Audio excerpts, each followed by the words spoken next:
Mga katits, dito sa bato nga gitawag og tamago ato kini siyang i-explain kay may nangutana nato ani nga pareho sad nato nga treasure hunter kung unsay buot ipasabot aning tamago.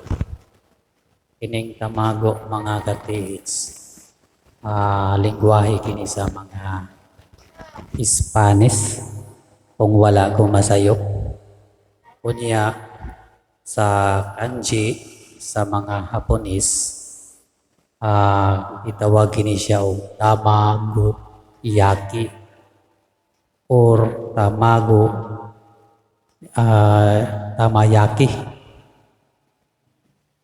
tamayaki o tamayawgi sa kanji mga ka-tits. Ang buot ipasabot nini gikan kini sa tinubdan or mga bukal.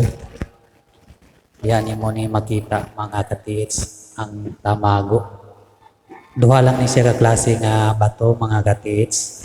Ang usa bilog, ang isa oblong. Mao ni siyang tamago sa Spanish. Kunya sa kanji words, gitawag ni siya og tamago yaki. Mao ni siya asa nangutana nato ani mga katits. Kay naatoy nangutana nako nga treasure hunter nga naka-lock profile. Medyo nang-insulto siya nako sa iyang pangutana.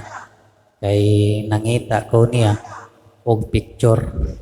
Unya wala siya gipakita na kong picture. Dayon nang-insulto lang siya sa iyang tubag diri sa kuha mga ka-PH. Dili daw ko professional treasure hunter. Para niya na ay professional treasure hunter mga ka-PH.